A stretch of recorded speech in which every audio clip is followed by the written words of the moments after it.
राज, आप जानते हैं ना आप क्या कह रहे हैं। अगर सुनीता जी को इस बारे में भनक भी लग गई तो वह आपका तो कुछ नहीं बिगाड़ेंगी। आप तो उनकी आंखों के तारे हो, लेकिन मेरे साथ जो होगा वह बड़ा ही खराब होगा। मैं सुनीता जी की डांट नहीं सह पाऊंगी, वह मेरा जीना हराम कर देंगी। डरी सहमी नूरी कपकपाते लबों से अपना रुपट्टा दांतों में खींच खींच कर बोली, तो अगले ही लम्हे राज उसके बाजू को खींचकर उसका मुंह अपनी तरफ मोड़ चुका था। कब किसे कहाँ खबर थी कि इस नाजुक सी छुई मुई लड़की पर वह दिल हार बैठेगा, मगर कभी जताने की कोशिश तक नहीं की थी उसने। बाहर से पत्थर जैसा सख्त लहजा रखने वाला दिल से उतना ही नरम था उस नूरी के लिए। उसके इतना कहने पर वह उसे खींचकर अपने पास कर चुका था। दोनों हाथ नूरी के राज के कंधे पर लगे थे और राज कहने लगा कि मैं कौन हूँ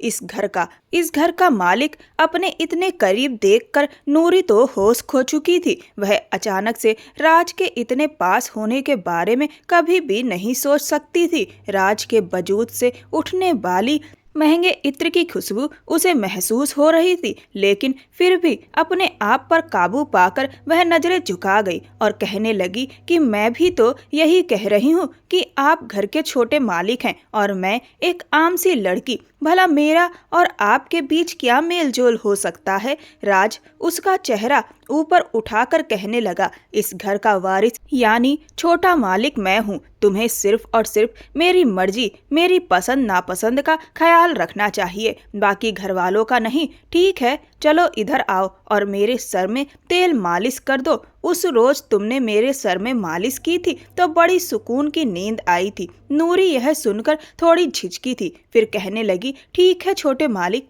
जैसा आपका हुक्म। दिल ही दिल में उसकी खुशी के लड्डू फूट रहे थे, लेकिन उसने उस खुशी का इजहार राज के सामने करने की कोशिश नहीं की थी। नूरी समझ रही थी कि राज बिस्तर पर बैठेगा और उसे बगल में खड़े होकर सर की मालिश करनी होगी, मगर राज तो बिस्तर के पास ही नीचे बैठ चुका था। नूरी से कहने लगा, क्या हुआ, आओ बैठो और बैठकर मेरे सर की मालिश करो। नूरी तो घबरा गई। घबराते हुए कहने लगी, अरे नहीं छोटे मालिक, आप फर्श पर क्यों बैठ गए। आपके सामने मैं भला कहाँ ऊपर बैठ सकती हूँ, यह तो आपका बिस्तर गंदा हो जाएगा। आप ऊपर बैठिए, मैं खड़े होकर आपके सर की मालिश कर दूंगी। लेकिन राज ने इस बार उसे घूर कर देखा और बोला, मुझे बार बार दोहराने की आदत नहीं है, तुम्हें समझ क्यों नहीं आता। हर बात पर जिद करती हो, हर बात पर तुम्हें बार बार यह बताना पड़ता है कि मैं कौन हूँ।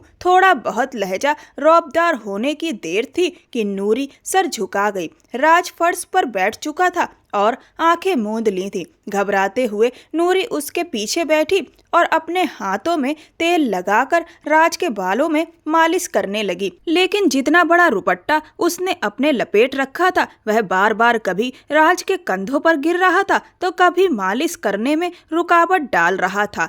राज ने आंखें बंद किए इंतहाई सुकून की हालत में नूरी के हाथ पकड़कर अपने सिर से गर्दन की तरफ घुमाए थे, जिसका मतलब था कि सिर्फ सर में ही नहीं बल्कि गर्दन की हड्डी पर भी मालिश करो। नूरी की आंखों में भी एक चमक सी दौड़ गई थी। वह अपने हाथ सर से गर्दन पर ले आई। ऐसा करते हुए उसका दिल बड़ी तेजी से धड़क रहा था, सांस बड़ी तेजी से चल रही थी। शायद उसके दिल की धड़कन की आवाज और हाथों की ठंडक राज महसूस कर चुका था। चेहरे पर एक हल्की सी मुस्कान लिए राज बेहद नरम लहजे में कहने लगा, नूरी, बार बार यह रुपट्टा लटक रहा है, इसे हटाकर रख क्यों नहीं देती। यह सुनकर नूरी के चेहरे पर भी एक मुस्कुराहट सी छा गई थी। वह जानती थी कि राज के कहने का असली मतलब क्या है। यह कोई पहली बार तो नहीं था कि राज जैसा शख्स नूरी की मोहब्बत में धीरे धीरे पागल हो रहा हो। दिल ही दिल में वह भी खुश थी, मगर समाज से डरती थी, क्योंकि जिस दिन उसकी और राज की रिश्ते की सच्चाई सबके सामने आ जाती। किसी ने राज को कुछ नहीं कहना था, लेकिन उसे तो बदनाम करके सबके सामने रुसवाई का निशाना बना दिया जाता। नूरी घबराते हुए अपने दुपट्टे को एक तरफ रख चुकी थी और फिर अपने हाथों से राज के सर में तेल मालिश करने लगी। राज फर्श से उठा और नूरी के तरफ मुड़ा। उसके कानों के पास राज ने धीमे स्वर में कहा, जाओ लाइट बंद करके आओ नूरी। नूरी के पूरे जिस्म में तो यह अल्फाज जैसे दौड़ गए थे। वह थोड़ा घबरा भी रही थी, मगर उस वक्त जज्बात के हाथों ऐसे मजबूर हुई कि उठी और जाकर कमरे की रोशनी बंद कर दी। डिम रोशनी में जब वह वापस राज के कमरे में आई तो राज बिस्तर पर बैठा उसे ही देख रहा था। नूरी एक बार फिर अपना हाथ राज को दे चुकी थी, यह जाने बगैर कि उसकी यह बार बार की गलती उसे किस अंजाम तक ले जाएगी। वह सारी रात नूरी राज के साथ रही, बिना यह सोचे समझे कि अचानक कोई कमरे में आ गया तो उनका राज फास हो जाएगा, तो कितना बड़ा हंगामा खड़ा हो सकता है। सुबह का वक्त था जब नूरी की आंख खुली। अपने पास उसने राज को सोते हुए पाया तो एक बार फिर शर्म से लाल पीली होने लगी। कुछ देर पहले के गुजरे हुए लम्हों को याद करके उसके गालों पर हया की लाली छा गई थी। राज उसकी मोहब्बत था, वह तो राज के लिए अपनी जान तक कुर्बान करने को तैयार थी, मगर राज उसे उससे भी ज्यादा चाहता था। उसने बड़े ही प्यार से राज का सर सहलाया। राज गहरी नींद में सो रहा था। आज तक उनके बीच मोहब्बत का इजहार और हर तरह का रिश्ता हमेशा राज की मर्जी से ही चला था। नूरी ने कभी खुद आगे बढ़कर राज के सामने अपनी मोहब्बत का इजहार नहीं किया था। वह अपने अरमान अपने दिल में ही दबाए धीरे से बिस्तर से उतरी और कमरे से बाहर निकल आई थी। धीरे धीरे कदम उठाती हुई जब वह कमरे से बाहर निकली तो दाएं बाएं देखा कि कहीं राज के कमरे से निकलते हुए कोई देख ना ले। पाँव में चप्पल पहनकर वह बिना आवाज किए अपने क्वार्टर की तरफ बढ़ चुकी थी, लेकिन यह जाने बिना कि दो आंखें खून उतरती नजरों से उसे देख रही हैं। अरे नूरी, कितना सोती है रे तू, क्या सारी रात जागती रहती है? कमला जी ने खींचते हुए उसे आवाज दी। उठ, उठकर सुनीता जी के लिए नाश्ता बना। जानती है ना तू कि वह क्या खाती हैं? उनकी डाइट वाला खाना तो तुझसे ही बनता है। आज तो तूने हद ही कर दी। सुबह के 9 बज गए हैं। सुनीता जी भी उठकर आंगन में बैठ चुकी हैं, नाश्ते का इंतजार कर रही हैं और तू नींद के मजे ले रही है। कमला जी ने जब अपने पैर से धक्का मारकर नूरी को जगाया तो वह अपनी कमर सहलाते हुए दर्द से सिसकी थी। पहले ही उसकी कमर में दर्द की टीस उठ रही थी। अभी कुछ देर पहले तो उसकी आंख लगी थी। वह उठकर बैठी, आंखें सूजी हुई और थकी थकी लग रही थी। कमला जी ने जब उसके चेहरे को गौर से देखा तो कमर पर हाथ रखकर कहने लगी, अरे लड़की, क्या सारी रात जागती रही है तू? उठ जाके नाश्ता बना और अपना हाल देख, क्या बना रखा है अपने को, जैसे सारी रात काम करती रही थी। इतना कहकर कमला जी वापस पलटने लगी, मगर नींद से टूटी नूरी जैसे ही फिर बिस्तर पर लेटने लगी तो कमला जी एक बार फिर पलट कर आई और ना चाहते हुए भी नूरी को उठाना पड़ा। दिमाग चकरा रहा था। बड़ी मुश्किल से उसने उठकर फ्रेश होकर कपड़े बदले और फिर चलती हुई हवेली की तरफ आई। सामने आंगन में बैठी सुनीता जी सफेद रंग की साड़ी ओढ़े बैठी थी। नूरी को क्वार्टर से हवेली की तरफ आते देख उनके माथे पर बल पड़ गए। उनकी खून उतरती नजरें ही नूरी को घबराने के लिए काफी थी। नूरी ने जब सुनीता जी को प्रणाम किया और बदले में कोई जवाब ना मिला तो उसका दिल जोर जोर से धड़कने लगा। उसे शक होने लगा कि कहीं सुनीता जी को कुछ पता तो नहीं चल गया। वह चेहरे पर पीली पड़ती रंगत लिए सीधा घर के अंदर चली गई। किचन में जाकर उसने पहले 2 नाश्ता बनाया, साथ ही ताजा जूस तैयार करके वह जितनी जल्दी हो सकता था सुनीता जी तक पहुंची। जिस पल वह किचन से निकली तो सामने ही हंसता खिलखिलाता राज तैयार होकर अपने कमरे से बाहर आया। नूरी ने एक नजर बड़े ही प्यार भरे अंदाज से राज को देखा। दिल ही दिल में वह चहकते हुए बोली, आपको किसी की नजर ना लगे, कितने प्यारे लग रहे हो। मुझे तो अपनी किस्मत पर नाज आता है कि मैं राज की पसंदीदा औरत हूँ। यह सोचकर नूरी के चेहरे पर मुस्कान छा गई, लेकिन राज मोबाइल पर बात करता हुआ नूरी के सामने से बिना देखे ही निकल गया। वही उसका स्वभाव था। रात की तन्हाई में जब उसे जरूरत महसूस होती तो नूरी के साथ उसका व्यवहार बिल्कुल बदल जाता, और दिल के उजाले में जब नूरी सामने होती तो उसे ऐसे अनदेखा करता जैसे उसका कोई दर्जा इस घर में एक साधारण नौकरानी से ज्यादा का है ही नहीं। वह कॉल पर बात करता हुआ सीधा अपनी दादी सुनीता जी के पास गया। सुनीता जी ने अपने पोते को सामने देखकर उसका सर सहलाया। तभी नाश्ते से फुर्सत पाकर संध्या और राकेश भी आकर सुनीता जी के पास बैठ गए। अपने चाचा चाची को देखकर राज भी वहीं बैठ गया। उसी वक्त नूरी झिझकते हुए आई और सुनीता जी के सामने नाश्ता रख दिया। एक नजर उठाकर राज ने नूरी को देखा, लेकिन बिल्कुल ठंडे और बेपरवाह अंदाज में। नूरी सर झुकाए वापस किचन में चली गई और बाकी काम करने लगी। उसकी जिम्मेदारी इस घर में बस इतनी ही थी, सुनीता जी का ख्याल रखना और उनकी डाइट के हिसाब से उन्हें खाना देना, क्योंकि सुनीता जी को शुगर भी थी और कुछ हफ्ते पहले ही उन्हें हार्ट अटैक भी आया था, जिसकी वजह से डॉक्टर ने सख्ती से हिदायत दी थी कि उन्हें परहेज वाला ही खाना दिया जाए। अगर उनका कोलेस्ट्रॉल लेवल और बढ़ा तो उनकी जान को खतरा हो सकता है। अभी नूरी किचन में थोड़ी सफाई देखने के बाद जैसे ही बाहर निकली तो उसी वक्त रश्मि अपने कमरे से तैयार होकर बाहर आई थी। लंबे घने बाल जो कमर तक आ रहे थे उन्हें लहराती और हाथों में घुमाती हुई वह बाहर निकली थी। उसने बड़ा ही खूबसूरत और महंगा सूट पहन रखा था, देखने से ही लगता था कि ब्रांडेड है। नूरी ने एक नज़र अपने कपड़ों पर डाली। उसने सादा पीले रंग का सलवार कुर्ता पहन रखा था, उसके ऊपर एक सफेद दुपट्टा था जिसे वह जब भी हवेली में आती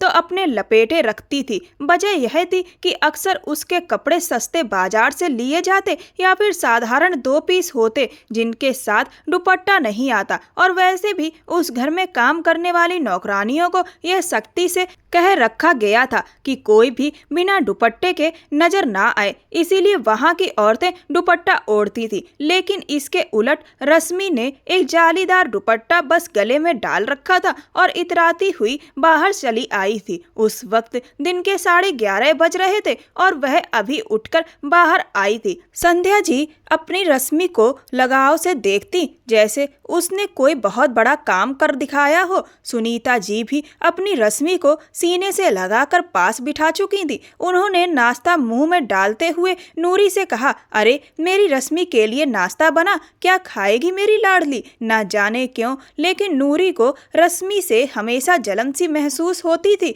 एक अजीब सी खीस और कसक उसके दिल में उठती थी जब वह रश्मि को देखती थी। रश्मि संध्या जी की सहेली की बेटी थी जो कि एक काफी बड़े बिजनेस के मालिक थे। रुपए पैसे और रुतबे में हवेली वालों से कम नहीं थे। इसीलिए जब संध्या जी ने रश्मि की शादी राज से करवाने की राय दादी को दी तो उन्हें भी रश्मि बहुत पसंद आ गई, और संध्या जी चाहती थी कि घर में उनकी सत्ता चले। इसीलिए वह इस घर में अपनी पसंद की लड़की ही राज की बहू के तौर पर लाना चाहती थी। एक बार एक पार्टी में रश्मि ने राज को देखा था तो वह उसे काफी हैंडसम लगा था और पैसे वाला भी, इसीलिए वह भी राज से शादी के लिए तैयार हो गई थी। बीते 1 महीने से वह हवेली में ही रह रही थी क्योंकि चाची ने दादी से कहा कि रश्मि को हवेली में बुला लेते हैं तो राज से उसकी दोस्ती हो जाएगी और आराम से राज उससे शादी करने के लिए शायद राजी हो जाए। उस घर में 2 ही बच्चे थे, एक राज जिसके माँ बाप दोनों ही अलग हो चुके थे। किस वजह से उनका रिश्ता टूटा यह आज तक नूरी को समझ नहीं आया, मगर इतना पता था कि राज की मां ने दूसरी शादी कर ली थी और अपने नए पति और बच्चों के साथ खुशहाल जिंदगी बिता रही थी, जबकि राज के पापा ने भी दूसरे देश में जाकर एक विदेशी औरत से शादी कर ली थी और उससे बच्चे भी हो चुके थे। यह बात सुनीता जी के लिए बिल्कुल बर्दाश्त से बाहर थी। उनके संस्कार और रीत रिवाज के खिलाफ था कि उनका बेटा किसी गैर बिरादरी की औरत से शादी करे और उससे अपनी नस्ल बढ़ाए। इसीलिए उन्होंने अपने घर के दरवाजे अपने बड़े बेटे के लिए बंद कर दिए थे। राज था जिसमें उनकी जान बसती थी और राज के साथ साथ संध्या जी और राकेश जी की इकलौती बेटी करिश्मा थी जिसमें दादी जी की जान अटकी हुई थी। वो शहर में रहकर पढ़ाई कर रही थी। सबको नाश्ता करवाने के बाद नूरी ने जब खुद नाश्ता करने के लिए डब्बा खोलकर देखा तो उसमें एक पराठा पड़ा था। शायद आज घर के मालिक ने नाश्ता कम किया था। यह सोचकर नूरी ने वह पराठा जैसे ही निकाल कर खुद खाना चाहा तो अगले पल कमला जी वहां पर आ चुकी थीं। उसने बड़ी सख्ती से नूरी का हाथ पकड़कर कहा, अरे लड़की, ये क्या कर रही है? यह खाना तो मालिक लोगों का है। तूने क्या इस खाने पर भी नजर रखी हुई है? नूरी थोड़ी घबराई, फिर बोली, अरे नहीं नहीं, यह पराठा तो ऐसे ही बच गया था। दोपहर तक तो यह बासी हो जाएगा। किसी ने खाना नहीं है, इसीलिए मैंने सोचा कि मैं ही खा लेती हूँ। लेकिन कमला जी तो उसे झटक चुकी थी। यह तो दादी जी का दूसरा रूप थी जिसका काम इस घर में काम करने वाली सब नौकरानियों पर हुक्म चलाना था। कहने लगी कि नहीं, इसकी जरूरत नहीं है। जाकर वह सूखी रोटी बनी हुई है ना, तुम लोगों के लिए, वही खाओ। बड़ी आई घी के पराठे खाने वाली, तेरी औकात भी है कि तू यह खाना खाए? इतना कहकर वो नूरी को दूर झटक चुकी थी। नूरी का तो बस नहीं चल रहा था कि वह कमला जी को बातें सुना जाती। मन ही मन में उसे बुरा भला कहते हुए कहने लगी, तुम्हें क्या पता मेरी औकात क्या? तुम जानती नहीं हो छोटे मालिक, जिन्हें दादी जी खुद छोटे मालिक कहकर बुलाती हैं, दादी जी जिन्हें इस घर का वारिस मानती हैं, और संध्या जी जिन्होंने आज तक कभी राज को उसके नाम से नहीं पुकारा। दादी जी के हुक्म के मुताबिक सब छोटे मालिक के नाम से ही बुलाते हैं। मैं उसी छोटे मालिक की पसंदीदा औरत हूँ। वह मुझसे मोहब्बत करते हैं। तुम्हें क्या खबर? जिस रोज तुम लोगों को मेरी अहमियत का पता चलेगा ना, उस रोज मैं देखूंगी तुम लोगों के चेहरे मुझे इस घर की छोटी मालकिन बनते देखकर कैसे उतरते हैं। नूरी दिल ही दिल में यह सोचकर खुश हो रही थी कि तभी कमला जी ने उसके सामने जोर से 2 थालियां उठाकर आपस में बजा दी और बोली, ओ मैडम, किन ख्यालों में खोई हो? नाश्ता नहीं करना तो जाओ, जाकर बाहर आंगन में झाड़ू ही लगा दो। लेकिन नूरी फौरन से एक तरफ से सूखी रोटी निकालकर उस पर एक हरी मिर्च रखकर खाने लगी। आज तक राज ने किचन में झांक कर देखा ही नहीं था कि नूरी क्या खा रही है। वह तो यही समझ रहा था कि मेरे खाने के बाद नूरी भी वही खाना खाती है जो बाकी सब खाते। आज नूरी की तबीयत थोड़ी बोझिल थी। थोड़ा बहुत ही खाकर आंगन में काम काज में लग गई। पूरे आंगन की सफाई करते करते उसकी कमर अकड़ चुकी थी। यहाँ तक कि शाम हो गई और मालिक घर भी वापस आ चुके थे, लेकिन अभी तक वह आंगन में बैठी पौधों की क्यारियों से सफाई में लगी थी। जैसे ही उठकर सीधी हुई तो कमर में दर्द की वजह से वह करहाई थी। उस पल अपने पीछे किसी साए का एहसास हुआ तो पलट कर देखा, चेहरे पर संजीदगी लिए राज खड़ा था। अगले ही पल वह नजरें झुका गई, चेहरे पर एक हल्की मुस्कुराहट आ गई और नमस्ते करने लगी। जवाब में राज ने उसके नमस्ते का जवाब देते हुए कहा कि यह क्या कर रही हो तुम? नूरी ने अपनी मिट्टी से भरे हाथों को एक तरफ झाड़ते हुए कहा कि कुछ नहीं, बस क्यारियों की सफाई कर रही थी। नूरी के चेहरे पर थकान के भाव देखकर राज के अंदर एक खलबली सी मच गई। उसने नूरी को देखकर बेहद सख्त लहजे में कहा कि तुम्हें यह सब करने की क्या जरूरत है, जब मैं कह चुका हूँ कि तुम सिर्फ और सिर्फ दादी जी का ख्याल रखोगी, उनके खाने पीने का, उनकी डाइट का। अगर वह तुमसे कहेंगी तो मसाज करो तो तुम उनके सर का मसाज करोगी, उनके पैर दबाओगी। इसके अलावा यह काम तुम्हारे नहीं है। नूरी सर झुका चुकी थी, लेकिन दिल में खुशी के लड्डू फूट रहे थे। फिर कहने लगी कि मालिक, वो दरअसल कमला जी का नाम नूरी की जुबां पर आया ही था कि राज ने हाथ उठाकर उसे रोक दिया। अगले पल तेज कदमों से घर के अंदर दाखिल हुआ और कमला जी को आवाज दी। कमला जी, जो उम्र में 5-6 साल दादी से छोटी होंगी, अपने आप को उस घर की छोटी मालकिन समझने लगी। जल्दी जल्दी कदम उठाती आई और बोली, जी छोटे मालिक, आपने बुलाया, खैरियत तो है ना? जवाब में राज ने चेहरे पर सख्ती सजाकर कहा था कि क्या आपको इस घर में नौकर कम पड़ रहे हैं। कमला जी घबराते हुए बोली, नहीं नहीं, सारे नौकर तो ठीक से काम कर रहे हैं, मैं सबका ख्याल रख रही हूँ। लेकिन राज अगले ही पल तड़प कर बोला, जब सारे कामों के लिए लोग मौजूद हैं तो फिर आपने नूरी से क्यों काम करवाया? वह इस घर में सिर्फ और सिर्फ दादी जी का ख्याल रखने के लिए है, उससे ज्यादा और कुछ भी नहीं। और ना ही मैं उसे आगे इस घर के बाकी काम करते हुए देखूं। वह सिर्फ और सिर्फ दादी जी की देखभाल करने वाली है,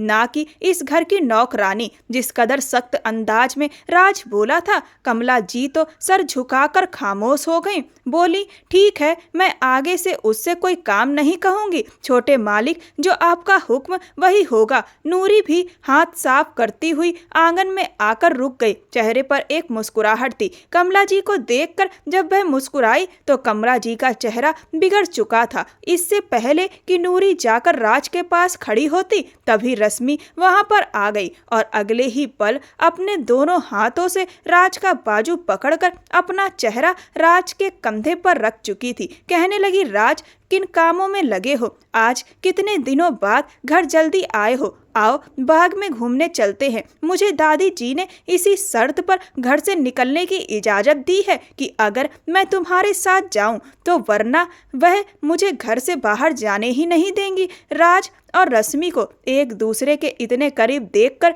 नूरी का वजूद तड़प चुका था। राज ने एक नजर नूरी को देखा, जिसकी आंखें गुस्से और दर्द से चमक रही थी। उसने बहाने से रश्मि का हाथ अपने कंधों से हटाया और कहने लगा कि हाँ, आज तो मुश्किल है, क्योंकि मैं काफी थक चुका हूँ, सर में दर्द हो रहा है, इसीलिए जल्दी घर आया हूँ ताकि आराम कर सकूं। लेकिन रश्मि ने एक बार फिर नूरी पर एक तीखी नजर डालकर राज के और करीब आते हुए कहा, अरे राज, आप ऐसे मत करो। मैं सुबह से प्लान बनाकर बैठी हूँ, मुझे तुम्हारे साथ बाग में जाना है तो जाना है। तभी दादी जी भी वहां पर आ गई। कहने लगी कि अरे बच्ची, जिद कर रही है तो ले जाओ ना, घर में बैठ बैठ कर ऊब रही होगी। यह सुनकर राज भी मना ना कर सका। नूरी के तो चेहरे की हवाइयां उड़ गई थीं। उसने एक नजर राज पर डाली और अपने आंसू उससे छुपा ना पाई। आंखों में आंसू लिए वह सीधी किचन की तरफ चली गई। राज जानता था कि नूरी को यह सब अच्छा नहीं लग रहा,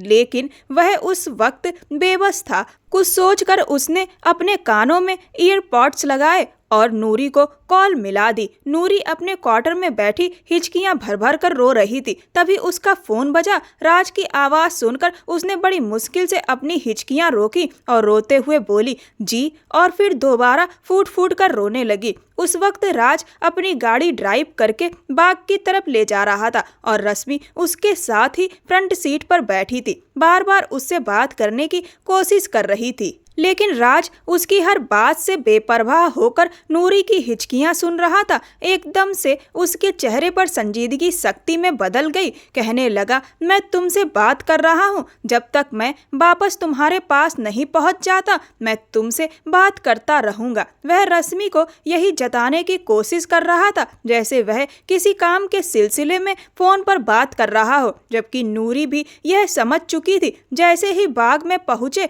तो रश्मि बार बार राज से कहने लगी, चलो मेरे साथ, हम मिलकर फल तोड़ते हैं। लेकिन राज ने साफ इनकार कर दिया। तुम्हें तो बाग घूमना था ना, तुम घूमो, मुझे एक जरूरी कॉल करनी है। रश्मि मुंह बनाकर अकेले ही बाग में घूमने लगी, जबकि राज फोन पर नूरी से लगातार बात कर रहा था। उसकी आवाज बेहद गंभीर थी। अपने दिल को कमजोर मत पड़ने दो, अब वह वक्त करीब आ चुका है। बहुत जल्द मैं तुम्हें सबके सामने अपनाने वाला हूँ। क्या तुम्हें अपने राज पर भरोसा नहीं? नूरी ने अपने आंसू पोंछते हुए कहा, मुझे आप पर तो भरोसा है राज, लेकिन मैं यह भी जानती हूँ कि आपको मुझसे कहीं ज्यादा मोहब्बत दादी जी से है, अपने चाचा चाची से है। अगर उन्होंने कह दिया कि आप मुझे छोड़कर रश्मि से शादी कर लो तो मैं जानती हूँ दादी जी आपको मुझसे दूर कर देंगी। वह हर मुमकिन कोशिश करेंगी आपको मुझसे अलग करने की। दिल में जितनी भी कसक थी नूरी सब बयां कर रही थी। यह सुनकर राज चुप हो गया, फिर सख्त लहजे में बोला, मैं ऐसी नौबत ही नहीं आने दूंगा। रश्मि मेरे लिए सिर्फ इस घर की एक रिश्तेदार है, उससे ज्यादा मैं उसे कुछ नहीं समझता, समझी तुम? अब यह रोना धोना बंद करो। रश्मि कोई बीवी नहीं है तुम्हारे लिए। तुम इस पूरे खानदान के छोटे मालिक की मोहब्बत की एक लौती बारिश हो। अनजाने में ही सही राज के मुंह से यह अल्फाज निकल चुके थे, जिन्हें सुनकर नूरी को जैसे जीने की वजह मिल गई। लेकिन राज को यह याद भी था कि इस घर में नौकर चाकरों की कमी नहीं थी। नूरी की माँ इस घर में झाड़ू पोछा का काम किया करती थी, मगर एक रोज नूरी के पिता का देहांत हो गया और कुछ ही समय बाद उसकी माँ बीमारी के चपेट में आ गई। इलाज के लिए दादी जी ने पैसे तो दिए थे, मगर नूरी की माँ की जिंदगी इतनी ही थी। नूरी भी बचपन में कभी कभार इस घर में आ जाया करती थी। जब राज और करिश्मा खेल रहे होते थे तो वह दूर से छुपकर उन्हें देखा करती। नूरी को तो बचपन से ही राज पसंद था, मगर अपने दिल की बात कभी जाहिर नहीं कर पाई। नूरी की माँ ने आखिरी वक्त पर हाथ जोड़कर दादी जी से कहा था, मेरी बच्ची को अपने घर में रख लीजिए। आपके घर की छत के नीचे रहेगी तो मुझे लगेगा कि यह महफूज है। इसे नौकरानी बनाकर रख लीजिए, कामकाज कर लेगी। इस तरह नौकरानी की बेटी को इस घर में पनाह मिल गई। नूरी को कामकाज की समझ नहीं थी। उसने 12वीं तक पढ़ाई की थी और आगे भी पढ़ना चाहती थी, मगर माँ बाप के जाने के बाद उसका मन हर चीज से उठ गया। शुरू में वह खामोश बैठी रहती थी, मगर धीरे धीरे संध्या जी ने दादी जी के कान भरने शुरू कर दिए। लड़की तो है नौकरानी की बेटी, कितने दिन मुफ्त की रोटियां तोड़ेगी। हमारा घर कोई अनाथालय नहीं है कि बेसहारा लड़कियों को पाले। तब दादी जी ने राज के सामने ही कहा, आज से यह लड़की मेरा ख्याल रखेगी। मेरे खाने पीने से लेकर मेरी सेहत तक की जिम्मेदारी नूरी की होगी। 2 साल से नूरी उसी घर में रहकर दादी जी की देखभाल कर रही थी। धीरे धीरे कब राज की नजरें नूरी पर पड़ी और उसके दिल में नूरी के लिए जगह बन गई, यह खुद राज को भी खबर ना हुई। यह जानते हुए भी कि राज साफ मना कर चुका है, फिर भी कमला जी ने एक दिन नूरी को उसके क्वार्टर में जाकर खूब डांटा। उसकी चोटी पकड़कर झचकोड़ते हुए बोली, सुन लड़की, खबरदार जो ख्वाब देखने की कोशिश भी की तूने, वरना तेरे जैसी लड़कियों के पर काटना मुझे आता है। देख रही हूँ आजकल कैसे छोटे मालिक पर डोरे डालने की कोशिश कर रही है तू। याद रख, यह बड़े घराने के लोग हैं, अपने खानदान की शादियां अपनी ही बराबरी में करते हैं। जिस तरह तूने चाल चल रखी है ना, बहुत जल्द मैं दादी जी के कान तेरे खिलाफ ऐसे भर दूंगी कि तुझे यहाँ से निकाल कर बाहर करेंगी। छोटे मालिक की शादी सिर्फ और सिर्फ रश्मि से ही होगी, समझी? और तू चुपचाप नौकरानी बनकर घर का काम कर। कमला जी ने आगे और ताने कसते हुए कहा, छोटे मालिक वैसे भी दिल के मासूम हैं, ऊपर से भले सख्त लगते हो मगर जल्दी पिघल जाते हैं। दोबारा मुझे उनके आगे पीछे मडराती नजर आई तो अच्छा नहीं होगा। उस दिन नूरी की तबीयत बहुत खराब थी, बुखार से उसका शरीर तप रहा था, मगर इसके बावजूद कमला जी के कहने पर वह उठी और काम में लग गई। पूरे बदन में दर्द हो रहा था। दादी जी भी उस दिन अपने कमरे में आराम कर रही थी। उन्हें नाश्ता कराने के बाद नूरी से पूरे घर के काम कमला जी अपनी निगरानी में करवाने लगी। जानबूझकर एक एक जगह पर पोछा 2-2 बार लगवा रही थी। कह रही थी कि घर बिल्कुल चमकना चाहिए, तुम्हारे हाथों में तो जोर ही नहीं है। यह कहकर वह नूरी को डांट रही थी, लेकिन तभी काम करते करते नूरी का पांव फिसला और वह जाकर सामने सोफे पर जा लगी। चक्कर तो पहले ही उसे आ रहे थे। यूं गिरने की वजह से वह चिल्लाकर बेहोश हो गई। घर के सारे नौकर चाकर वहां इकट्ठे हो गए। कमला जी जो उसे लगातार काम करवाए जा रही थी, उसे यूं गिरता देखकर पहले तो गुस्से से चिल्लाई, ए लड़की, एक काम ठीक से नहीं होता तुझसे, अब ये ड्रामेबाजी बंद कर, क्या तमाशा खड़ा कर रही है। कमला जी घबरा भी रही थी कि अगर उसकी तबीयत कुछ ज्यादा बिगड़ गई और छोटे मालिक ने पूछ लिया कि उसे क्या हुआ तो उसकी नौकरी पक्की हाथ से जाएगी। बाकी नौकरानी और नौकर भी वहां जमा हो गए। उसके चिल्लाने पर दादी जी और संध्या जी भी अपने अपने कमरों से बाहर निकल आई। रश्मि ने उसके चिल्लाने की आवाज जरूर सुनी थी, लेकिन कमरे से बाहर निकलने की जहमत नहीं की। दादी जी ने जब नूरी को यूं बेहोश देखा तो खुद पास चली आई। नौकरानी से बोली, पानी के छींटे मारो, क्या हो गया इसे? फौरन पानी के छींटे मारे गए और उसे होश में लाने की कोशिश की गई, लेकिन उसका पूरा शरीर ठंडा पड़ चुका था। ठंडे पसीने आ रहे थे और ब्लड प्रेशर बहुत नीचे चला गया था। तुरंत दादी जी ने संध्या जी से कहा, इसे डॉक्टर के पास लेकर जाओ, पता नहीं क्या हो गया इस लड़की को, अचानक बेहोश हो गई है। दादी जी ने तो कमला जी को डांटते हुए कहा, अगर इसकी तबीयत खराब थी तो किसने कहा था तुमसे काम करवाने को? मेरा खाना तो यह कब का बना ही चुकी थी, फिर क्यों अभी तक इसे यहाँ खड़ा कर रखा था? कमला जी तिल मिलाकर कहने लगी, अरे नहीं नहीं, मुझे तो खुद ही कह रही थी कि मैं जरा हॉल की सफाई कर देती हूँ, मैंने तो इसे कोई काम नहीं दिया। वह नजरें मिलाए बिना यह बात कह रही थी। वहीं दूसरी तरफ संध्या जी ने ना चाहते हुए भी नूरी को लेकर ड्राइवर के साथ डॉक्टर के पास भेज दिया। साथ में एक नौकरानी भी मौजूद थी। संध्या जी तो गाड़ी में ही बैठी रही थी। नौकरानी से कहा गया था कि जाओ इसे डॉक्टर के पास लेकर जाओ, पता नहीं क्या हो गया इसको। दादी जी भी हद करती हैं, हमारे घर की नौकरानी की खातिर मुझे भेज दिया। संध्या जी गाड़ी में बैठकर मोबाइल चला रही थी और ताना दे रही थी, जबकि नौकरानी और ड्राइवर नूरी को लेकर डॉक्टर के पास गए। ब्लड प्रेशर तो पहले बहुत लो था, लेकिन जब डॉक्टर ने चेकअप किया और रिपोर्ट्स आई तो जो बात सामने आई उससे डॉक्टर भी हैरान रह गई। उसने एक नज़र नूरी पर डाली, जिसकी उम्र मुश्किल से 19-20 साल की लग रही थी। बहुत दुबली पतली, पीला रंग, चेहरे पर कमजोरी साफ झलक रही थी। डॉक्टर ने नौकरानी और ड्राइवर की तरफ देखा और पूछा, इनके पति कहाँ हैं? दोनों ने एक दूसरे का चेहरा देखा और बोले, नहीं नहीं, ये तो अभी तक शादीशुदा नहीं है। डॉक्टर भी चौंकी, फिर गंभीर होकर बोली, अगर इनकी शादी नहीं हुई तो मामला बड़ा संगीन है। ये लड़की तो पेट से है। ये सुनते ही नौकरानी और ड्राइवर के हाथ पांव सुन्न पड़ गए। कुछ देर बाद नूरी को होश आ गया। नौकरानी ने उसे बाजू से पकड़कर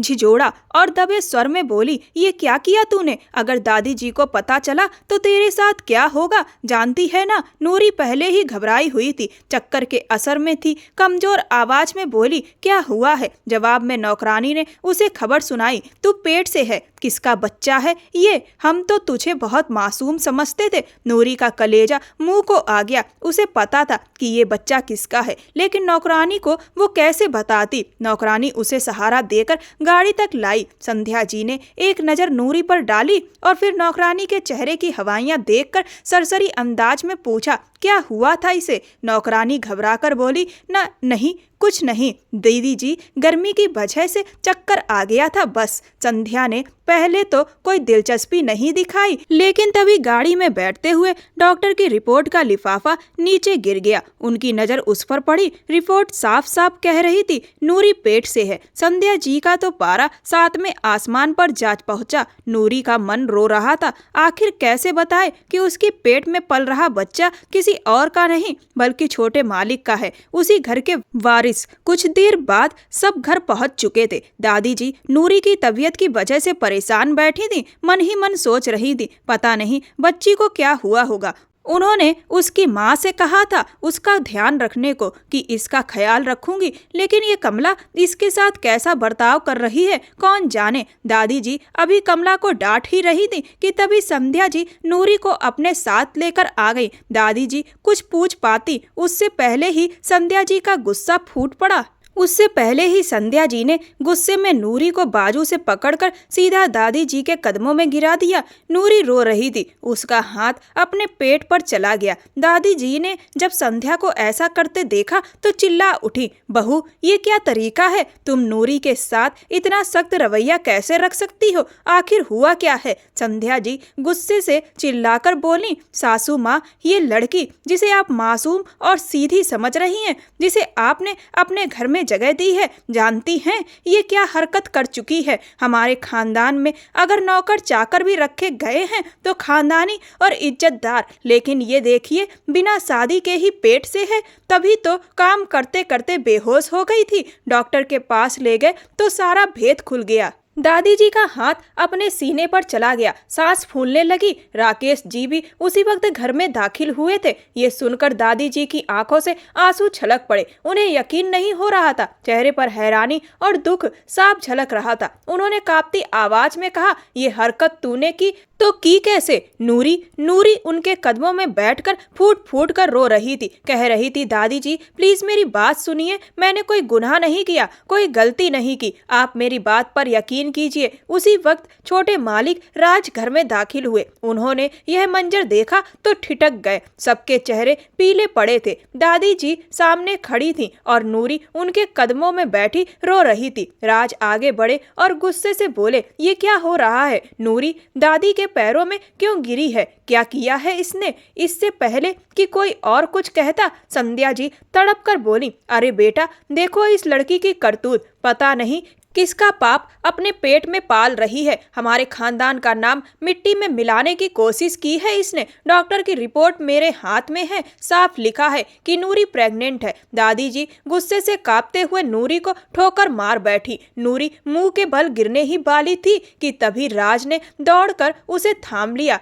नूरी ने जब उसकी तरफ देखा तो आंखों में बेबसी और शिकायत थी। यही वो लम्हा था जिससे नूरी हमेशा डरती आई थी। राज के चेहरे पर गुस्सा सख्त हो चुका था। उसने चिल्लाए हुए कहा, ना कोई पाप है ना कोई गुनाह, नूरी ने कोई गलती नहीं की। आप सब अपनी जुबान संभाल कर रखिए।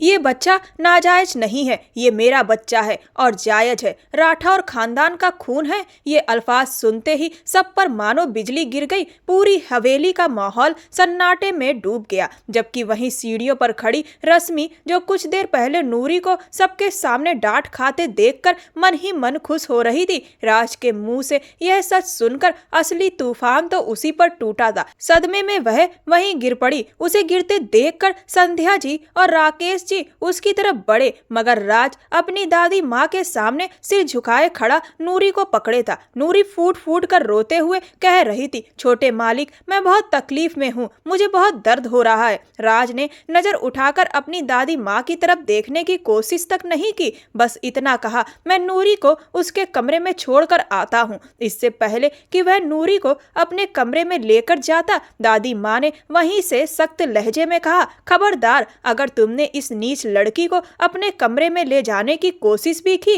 तो मुझे खो दोगे। मगर जवाब में राज ने बेहद नरमी से सिर झुकाकर कहा, दादी माँ ये कोई नीच लड़की नहीं है, ये मेरी पत्नी है। आज से नहीं पूरे 3 महीने पहले मैंने नूरी से शादी की है। ये राज राठौर की मोहब्बत है, मनचाही पत्नी है और मेरे हिसाब से यही मकाम मेरी पत्नी के लिए काफी है। इतना कहकर राज नूरी को कमरे में ले गया। नूरी डरते हुए राज से कह रही थी, मुझे बहुत डर लग रहा है, मैं नहीं जानती अब क्या होगा। मगर राज उसे पलंग पर बिठाकर पानी पिलाते हुए मुस्कुराकर बोला, तुम्हें किसी से डरने की जरूरत नहीं है, मैं तुम्हारे साथ हूँ, तुम्हारा राज तुम्हारे साथ है। तुम मुझे इतनी बड़ी खुशखबरी देने वाली हो, इस घर को वारिस देने वाली हो। जब मैं तुम्हारे साथ हूँ तो तुम्हें किसी और की परवाह नहीं करनी चाहिए। उधर संध्या जी और राकेश जी रश्मि को डॉक्टर के पास ले जाने के लिए निकल चुके थे। जाते जाते वे राज से कह गए, तुमने हमारी रश्मि के साथ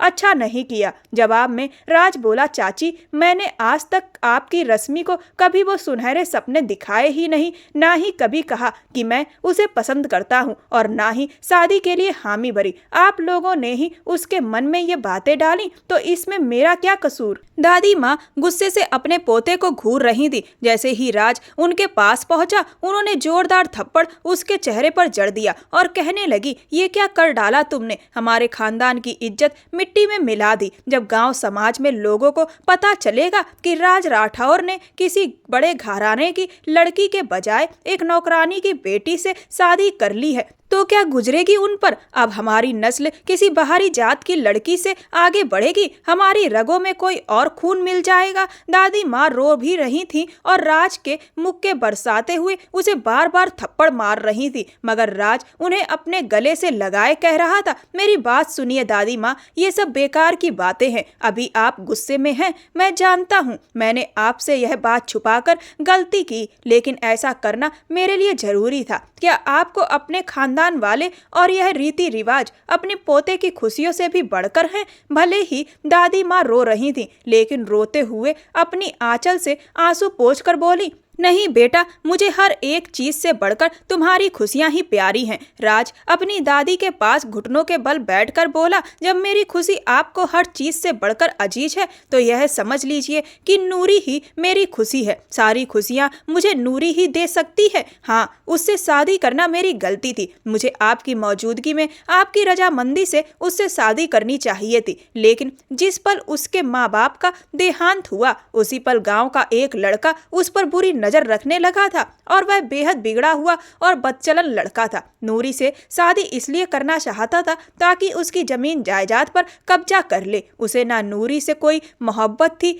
और ना ही इज्जत। गांव की औरतें कितनी ही बार आकर मुझसे उस लड़के की शिकायत कर चुकी थी कि वह उनकी बेटियों पर बुरी नजर डालता है। जिस दिन नूरी हमारे घर आई थी उसके अगले ही दिन मैंने उसे हमारे दरवाजे पर खड़ा देखा, जो नूरी को धमका रहा था और जबरदस्ती अपने साथ चलने का दबाव डाल रहा था। उसी वक्त मैंने नूरी से इस बारे में पूछा, तब उसने मुझे अपनी हकीकत बताई कि वह उससे शादी नहीं करना चाहती और वह जब तब उसे डराने धमकाने आ जाता है। नूरी की मदद के लिए ही मैंने उसके जमीनी झगड़े और जायदाद उसके नाम करवाई और उस लड़के से उसका पीछा छुड़वाया। लेकिन जिस रोज यह गांव से मेरे साथ वापस हवेली लौट रही थी उस रात मैं बहक गया। नूरी को देखकर मुझे खुद पर काबू नहीं रहा, इसीलिए मैंने नूरी से शादी करने का फैसला कर लिया। जानती हैं दादी माँ, अगर यह लड़की गलत होती तो मेरे साथ कुछ पल बिताने के बाद ही मुझे बदनाम कर देती, लेकिन इसने ऐसा नहीं किया। इसने साफ मुझसे कहा था कि अगर आपको सच में मुझ पर हक चाहिए तो मुझसे शादी करें, तभी मैं खुद को आपको सौंपूंगी। मुझे यह सब बहुत आसान लग रहा था और मैंने उससे शादी कर ली। मगर जिस पल मैं वापस गांव से निकलकर हवेली आया तो मुझे एहसास हुआ कि शायद मैंने गलती कर दी। एक लड़की की मोहब्बत में मैं इस कदर डूब गया कि दादी माँ को अपनी खुशियों में शामिल करना ही भूल गया। मैं जानता था कि आप मेरी और नूरी की शादी के लिए कभी आसानी से राजी नहीं होंगी। आपको यह हकीकत अपनाने में बहुत वक्त लगेगा, इसीलिए मैंने अपना और नूरी का यह रिश्ता छुपा कर रखा। यह बच्चा मेरा है, नाजायज नहीं है, जायज है। अब मैं नूरी को उसका असली मुकाम दिलाना चाहता हूँ। यह लड़की आपके सामने है। इतने महीनों से यह जानते हुए भी कि यह मेरी पत्नी है, फिर भी इसने कभी किसी पर जाहिर नहीं होने दिया, ना ही अपने तौर तरीकों में कोई बदलाव लाया। यह यहाँ रहने वाले हर एक के लिए वफादार रही है। दादी माँ के दिल पर उस वक्त तो इन बातों का असर नहीं हुआ, मगर धीरे धीरे अपने पोते की खुशी की खातिर उन्होंने नूरी को अपनी बहू के रूप में अपनाना शुरू कर दिया। जब संध्या जी को इस बात का पता चला तो उन्होंने बहुत शोर मचाया। रश्मि का तो रो रो कर बुरा हाल था। वह इसलिए भी छोटे साहब की पत्नी बनना चाहती थी ताकि यह सारी जायदाद की मालकिन बन जाए। संध्या दी चाहती थी अगर रश्मि और राज की शादी हो जाती तो यह जायदाद सिर्फ राज की नहीं बल्कि उनकी रश्मि के हिस्से में भी आती। राकेश बाबू का अपना तो कोई बेटा था नहीं, घर का वारिस तो राज ही बनने वाला था। वो सोच रहे थे वो अपनी पसंद की लड़की लाएंगे घर में तो वो अपने हिसाब से चलेगी और वो उसे बहलाकर जमीन जायदाद भी ज्यादा हड़प लेंगे और अपनी बेटी के नाम वो सब कर देंगे तो उसे ज्यादा से ज्यादा फायदा मिलेगा, क्योंकि कुछ लोगों के लालच की हद नहीं होती। बहरहाल उनके ख्वाब चकनाचूर हो चुके थे। राज ने बाकायदा तौर पर नूरी को अपनी पत्नी के रूप में सबके सामने कबूल किया। एक बड़ा सा स्वागत समारोह रखा गया जिसमें पूरे खानदान और रिश्तेदार को बुलाया गया। नूरी उस दिन राज के साथ बेहद खूबसूरत लग रही थी। वहीं दूसरी ओर रश्मि एक तरफ मुंह लटकाए घूम रही थी, बार बार अपनी संध्या जी के कंधे पर सर रखकर रो पड़ती। संध्या जी भी यही कहती जा रही थी कि सारे ख्वाब बिखर गए। उस नूरी की लड़की ने तो ऐसा लंबा हाथ मारा है कि हम देखते रह गए। फिर अगले दिन रश्मि अपने घर वापस लौट गई। खानदान वाले बातें करते रहे मगर राज को किसी की परवाह कहाँ थी। लोगों का काम ही बातें करना है। 2 दिन बातें करेंगे फिर अपनी जिंदगी में व्यस्त हो जाएंगे। और हुआ भी वैसा ही। जिस दिन नूरी ने बेटे को जन्म दिया, दादी माँ की खुशी का तो ठिकाना ही नहीं रहा। राज की औलाद को देखकर दादी माँ ने पूरी तरह नूरी को अपनी बहू मान लिया। वहीं राज के दिल में नूरी के लिए मोहब्बत पहले से भी ज्यादा गहरी हो चुकी थी। दोस्तों, सच्चा प्यार रंग, रूप, जाति, धर्म, उम्र या ऊंच नीच देखकर नहीं होता। वह तो जब जिससे होना होता है उसे हो जाता है। राज ने अगर नूरी के साथ अपना रिश्ता बनाया तो उसने उस रिश्ते को हर हाल में निभाया, क्योंकि प्यार वही सच्चा होता है जिसमें वफादारी होती है। आपको ये कहानी कैसी लगी मुझे कमेंट सेक्शन में ज़रूर बताएं। मेरे चैनल को सब्सक्राइब कर वीडियो को लाइक कर दें। यह कहानी पूर्णतः काल्पनिक है। ऐसी और भी कहानियों को सुनने के लिए मेरे चैनल को सब्सक्राइब कर लें। धन्यवाद।